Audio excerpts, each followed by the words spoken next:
2, 3. Yeah, and this lighting is showing off every wrinkle I've ever earned in my life. Okay.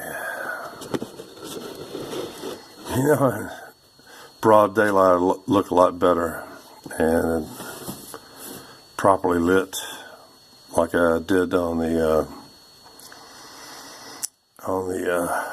live stream. I used candles and an overhead red lamp that hid all of this damage and aging and stuff. My name is Kent Kruger. This is the Biological Channel. And this is the first of what will be many, many chapters of the torture and lesbianism and crooked cops. So, subscribe now. I haven't ever asked you to subscribe before because most of my subscribers are a bunch of loser, Yankee, homo chatliners.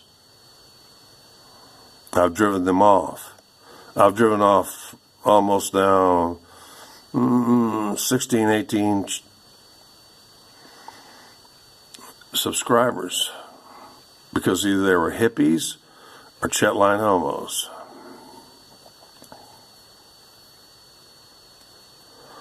Now, I want to tell you what, I will try to look into the camera a little bit more.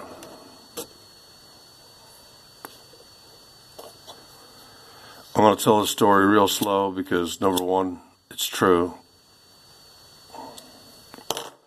I lived through it. I got tortured more in this country than in foreign countries. Foreign countries really hardly mess with me because I was always the winner. They actually never caught me. But in this country, I want to go back to 1996. I'm going to talk slowly. I'm going to probably record 2 or 3 of these videos tonight. Please subscribe and keep up with this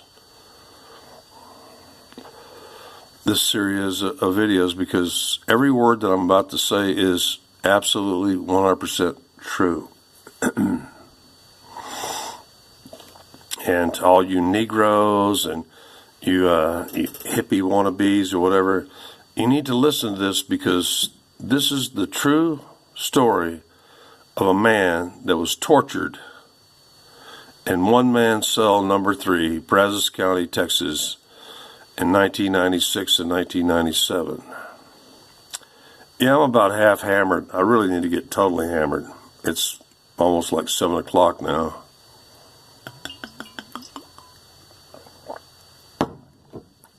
Back in the spring of 1996, I caught a female, turned out later to be totally lesbian, heiress cop, who didn't even go to cop school until she was like 36, 38, something like that, because she wanted that power and that badge and that gun. But in 2 of the local papers, the Bryan Daily Eagle, known also now as the Eagle, and in the Burleson County Tribune, she came in there in uniform and with her husband in uniform, who was back then a lieutenant in the Northern Patrol Division of Houston, the city of Houston. And I caught her telling a string full of shit lies. I did indeed shoot her dog because her dog was one of a pack of 12 dogs that she would unleash every morning. And I even explained that in court, that I said, Mrs. Terrell, which by the way, she's dead. She shot herself in the head. I'll tell you more later. I said, Mrs. Terrell, do you know the difference between hog panel and cattle panel? I mean, like hog panel would have kept the coyotes out, yet you let your totally gay lesbian. You see, the reason we know that she's a lesbian is because she never cohabitated with her husband, the cop who was part of the crowd of the Northern Patrol Division of Houston cops who killed one of their own people almost 30 fucking years ago. But every morning she would come out, and because her miniature donkeys, which were much beloved by her lover and gay lover girlfriend group, Glenda Terrell, you can't sue me, motherfuckers, because it's all true. We all know it. It's all on, you know, donkeys and mules, they do this all night long. Ee-aw, ee-aw, ee-aw. And they drag in every coyote or wolf or whatever for 10, 12, 15 miles around.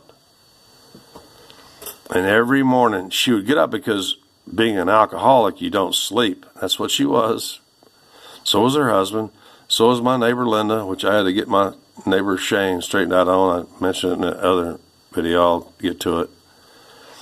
And then she would unleash a dozen dogs on coyotes. Actually, I pointed out in the newspapers when I responded to her letters, which these stupid, newspaper publishers actually published her in this whole area. I pointed out the fact that, Mrs. Terrell, if you had just gone on your back porch and fired a couple of rounds of number 8 shot over the head of the coyotes, they would have learned, because coyotes learn. Coyotes haven't come on my property in 40 years because they know I'm here. I protect the deer, etc. But no, she loved this whole thing. And she would set her dogs loose. I'm probably not even going to even cover barely the first part in this first section.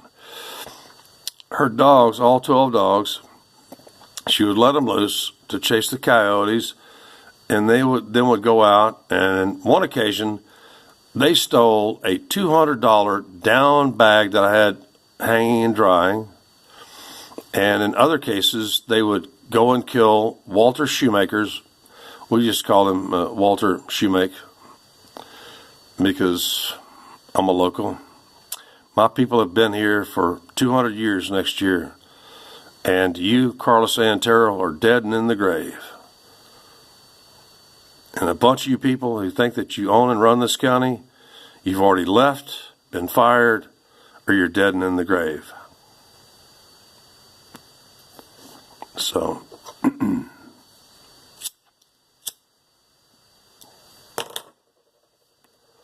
she would let them 12 dogs. She was one of them animal rescue people, and yet she only had 12 acres, which that 12 acres, I want to make a comment here right now because I know I got a minute to. The 12 acres that she bought up on the corner of FM 60 and 127 was a beautiful copse, C-O-P-S-E, which means that any intelligent person building a house there could actually use the logs, and there would be, if you look up the word copse, C-O-P-S, in the dictionary, and you'll see that you can not only build a nice house out of it, you could have enough cut wood to keep you warm forever if you manage that copse correctly. But no, she bulldozed the whole property and brought in horses and built a crap house,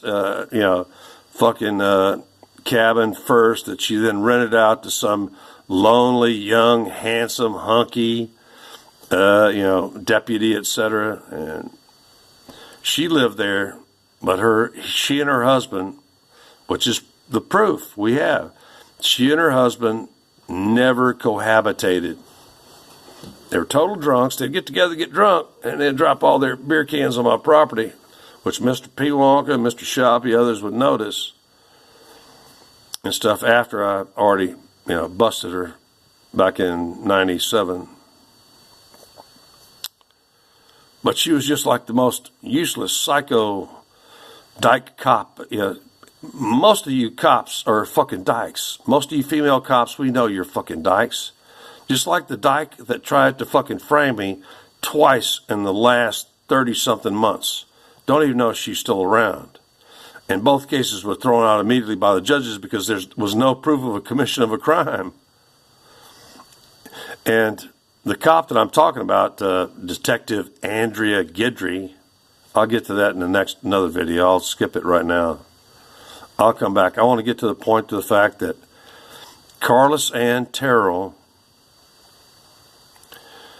published letters that were totally untrue in the 2 local regional papers. Said that somebody had used her dog as practice with a .38 pistol. Bullshit.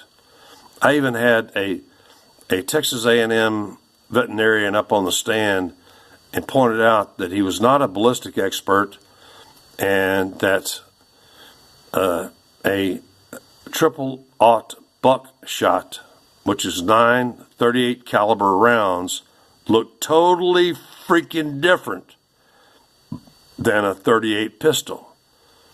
And he was sitting up there because he was shitting his pants because he was getting paid $1,000 for that few minutes of testimony after I'd already spent at that point 154 days in one man cell number 3. You know what? If you trust cops, you're a fucking idiot.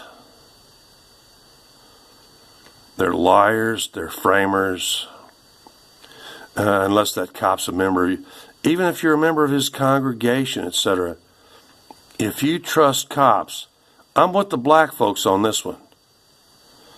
Please, it took me a long time, especially this last 2 frame-ups, to come out and publicly state that you can't trust a cop at any time. I've had cops that have been wonderful to me. Give me my pot back, my glaucoma medicine, have treated me nice, ignored. I had one local DPS guy who actually walked down in a ditch to avoid, because he could see me in the back of the truck. It was a brand new truck bought by a couple of college kids that cost about $70,000. And he walked down the ditch, and that was Officer Griffin. So they could say that I didn't smell no pot, when actually I had already lit up 3 joints for me and the other 4 guys in this King Cab truck. There's a few good cops left out there, but they still cover up for others. Like my cousin Nathan, last time he tried to talk to me, I said, I'm not talking to you. You're down in Austin. I know every day you cover up for another cop that's committing a felony. So you ain't talking to me. The family doesn't want to talk to you. You're a fucking cop. It's only 13 minutes into this. I'm going to try to, because I'm learning that you people don't watch live streaming unless you're like a big fan of whoever that is. I'm going to break this down into 10 or 12, and they will all be titled Torture of an Honest Man, One Man Cell Number 3, etc. And I'm going to keep commenting on this forever. Now, what happened in the case of Carla Santero was that I exposed her, and everybody in this county and other counties said, dude, you're the stand-up guy. You stood up to that crooked lying cop, etc.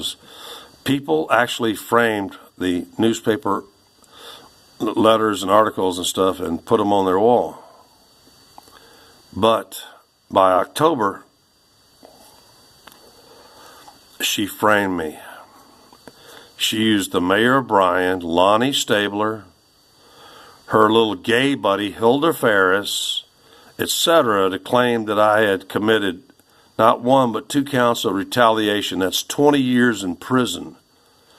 And what they didn't know is I had recorded all of those telephone conversations proving that they were committing perjury. It's now 14 minutes.